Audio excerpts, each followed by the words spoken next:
Hello students. आज हम बात करते हैं अपने next topic black body radiations को लेके। अगर इससे लास्ट टॉपिक की हम बात करें, लास्ट टॉपिक हमने डिस्कस किया था प्लैंक्स क्वांटम थ्योरी को, और हमने कहा था कि कुछ पॉइंट्स ऐसे हैं जो कि इलेक्ट्रोमैग्नेटिक रेडिएशंस का वेव लाइक और पार्टिकल लाइक बिहेवियर से एक्सप्लेन नहीं हो पाता। तो हम नेक्स्ट वन चलते हैं प्लैंक्स क्वांटम थ्योरी पर। तो प्लैंक्स क्वांटम थ्योरी के बेसिस पर black body radiations as well as photo electric effect बड़ा इजीली एक्सप्लेन हो जाता है। तो बात करते हैं ब्लैक बॉडी रेडिएशंस को लेकर। So what are black body? ठीक है, अगर हम बात करें कि ब्लैक बॉडी होती क्या है, body which emits and absorb radiations of all frequencies which fall on its surface. ठीक है, वो बॉडी जो क्या करे, एमिट भी करे एज वेल एज एब्जॉर्ब भी करे ऑल टाइप ऑफ रेडिएशंस। ठीक है, चाहे किसी भी टाइप की रेडिएशंस वहां पर आए, किसी भी फ्रीक्वेंसी की रेडिएशन उसके सरफेस के ऊपर फॉल करे, वो उन सारी रेडिएशंस को क्या करेगा, एब्जॉर्ब कर लेगा। तो अगर इस तरह की हम किसी बॉडी की बात करते हैं तो हम साथ ही ये कहते हैं when such a body is heated. ठीक है, जब इस टाइप की बॉडी को हम क्या करें, हीट करते हैं, देन इट एमिट्स एनर्जी। ठीक है, it emits energy in the form of radiations. वो क्या करता है, रेडिएशंस की फॉर्म में। So it emits energy in the form of radiations. वो रेडिएशंस की फॉर्म में एनर्जी क्या करता है, एमिट करता है। अगर हम क्या करें, एक बॉडी को हीट करें, अगर हम ब्लैक बॉडी की बात करें, जैसे एग्जांपल हम ले लेते हैं आयरन का।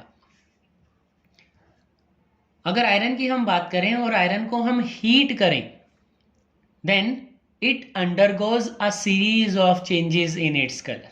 ठीक है, so when iron is heated, it undergoes change in colour. तो उसके कलर में चेंज आता है। तो अगर बात करें इनिशियली स्टार्टिंग में जो कलर है that is dull red, then it become red, it become hot red,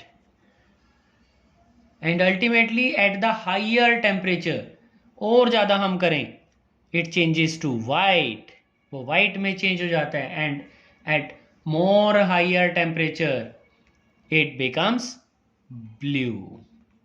ठीक है, तो राइज इन टेम्परेचर की बात आ रही है। तो यहाँ डिफरेंट डिफरेंट टेम्परेचर की हम बात करें, सपोज करो यहाँ टेम्परेचर T1 है, it changes to red, T2 हो गया हॉट रेड। ठीक है, अगर हम टेम्परेचर और इंक्रीज करें, then it changes to white, and at higher temperature it changes to blue. So these are the colour changes that are observed when we are heating the iron. ठीक है,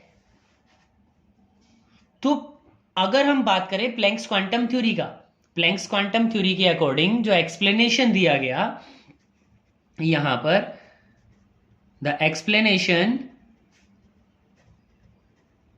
bye the Planck's quantum theory, क्योंकि हमने पहले ही कहा कि wave theory इसे easily explain नहीं कर पाया, वेव थ्योरी ने इसका एक्सप्लेनेशन हमें नहीं दिया, इसीलिए जो प्लैंक था, प्लैंक ने उसको इजीली एक्सप्लेन किया, और प्लैंक ने हमें एक रिलेशन दिया था, एक डायरेक्ट रिलेशन दिया था, that energy is directly proportional to the frequency.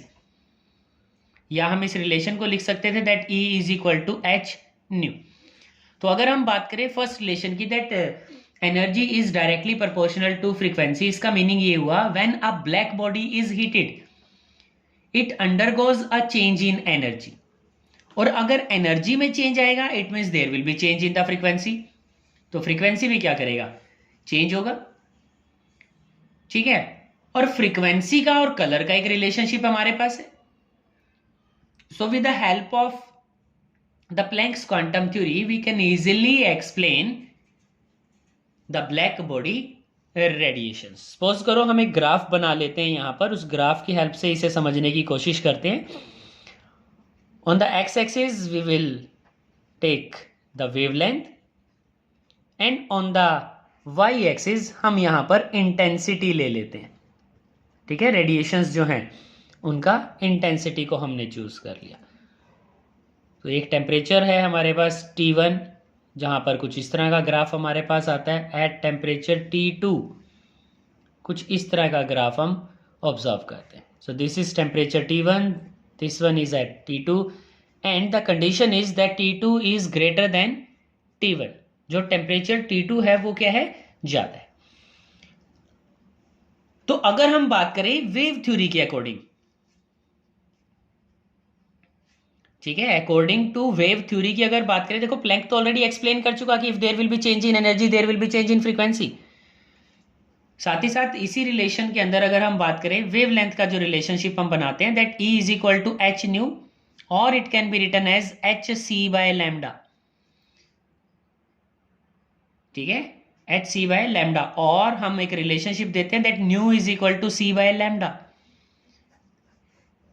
That frequency is inversely proportional to the wavelength. जो फ्रीक्वेंसी है वो वेवलेंथ के क्या है, इनवर्सली प्रोपोर्शनल है। तो हम ये कह सकते हैं that at a given temperature the intensity of radiations emitted increase with increase in wavelength. अब यहां देखो इंक्रीज कर रही है, वेवलेंथ इंक्रीज कर रहा है, उसके साथ साथ इंटेंसिटी भी क्या करती है, इंक्रीज करती है। उसके बाद वो क्या है, it reaches a maximum value at some wavelength and starts decreasing. तो एक पीक पर जाकर वो क्या हो जाती है, मैक्सिमम हो जाती है, उसके बाद वो क्या करती है, डिक्रीज करती है। तो ये ध्यान रखना, जो इंटेंसिटी है that is directly proportional to the temperature, temperature rise करेगा तो इंटेंसिटी भी क्या करेगी, उसकी इंक्रीज करेगी। और इंटेंसिटी और वेवलेंथ की अगर हम बात करें, with the increase in the wavelength in the starting there is increase in the intensity but after getting a peak it will decrease, वो धीरे धीरे डिक्रीज करना स्टार्ट कर देती है। ठीक है भाई, याद है। तो अब बात करते हैं फोटो इलेक्ट्रिक इफेक्ट को लेके। The ejection of electron from metal surface when a light या फिर photon of suitable frequency falls on the metal surface.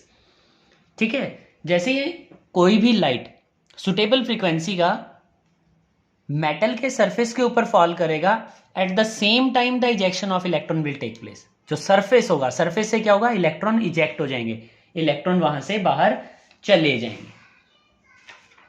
ठीक है, अब मान लो हमने यहां पर क्या किया, सीजियम मेटल को ले लिया। सीजियम की अगर बात करें, so caesium metal has the greater tendency to lose the electron. ठीक है, अल्कली मेटल के अंदर हमारे पास आता है सीजियम, और सीजियम का ग्रेटर टेंडेंसी है इलेक्ट्रॉन को लूज करने का।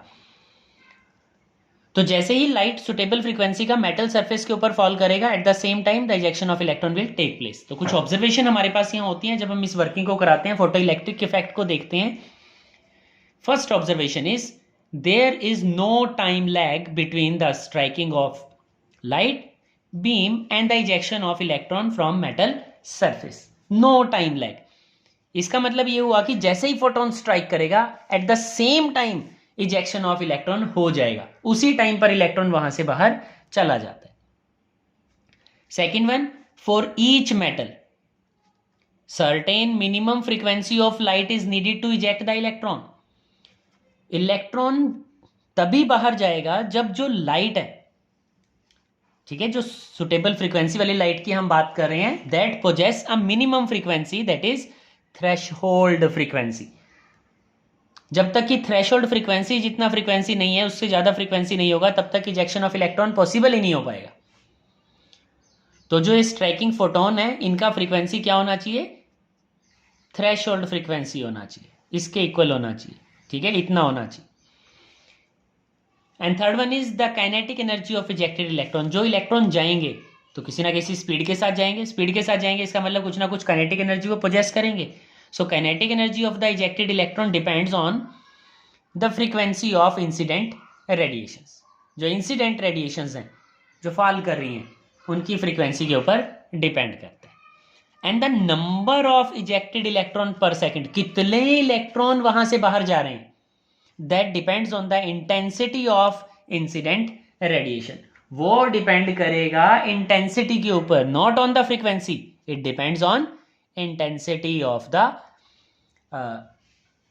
Incident radiations. तो कई बार हम इंटेंसिटी वर्ड यूज कर लेते हैं, कई बार ब्राइटनेस वर्ड हम यूज कर लेते हैं कि कितना ब्राइट लाइट है जो वहां पर स्ट्राइक करता है। ठीक है, यहाँ तक इन पॉइंट्स का ध्यान रखना है, इन ऑब्जर्वेशंस का ध्यान रखना है, क्योंकि इन्हीं ऑब्जर्वेशंस के बेसिस पर हम आगे के सेक्शन को स्टडी करते हैं। ठीक है यहाँ तक। सो स्टूडेंट्स, बात कर लेते हैं अपने next section, that is explanation of photo electric effect using the quantum theory. अभी हमने स्टडी किया a light of suitable frequency when falls on the metal surface the ejection of electron will take place. तो उस relation को हमने energy की term में लिख दिया, और एनर्जी का फ्रीक्वेंसी के साथ रिलेशनशिप हमने स्टडी किया है, that E is equal to H nu. तो उसी रिलेशन का हमने यहाँ यूज कर लिया, that energy of the striking photon. अब हम फ्रीक्वेंसी की बात नहीं करें, अब हम एनर्जी की बात करें। सी कि when a light of suitable energy falls on the metal surface the ejection of electron will take place.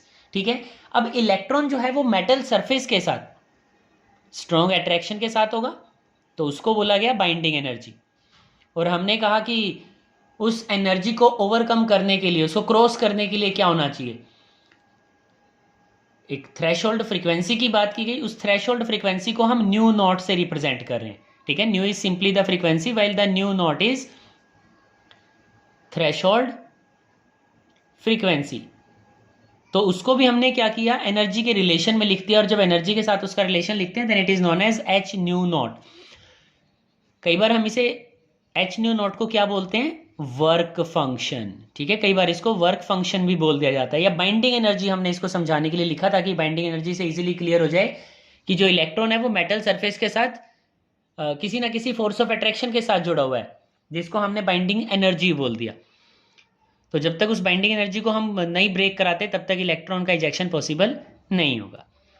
सो इसीलिए जो रिलेशन हमने दिया, that energy of striking photon is equal to binding energy or work function plus kinetic energy of ejected electron.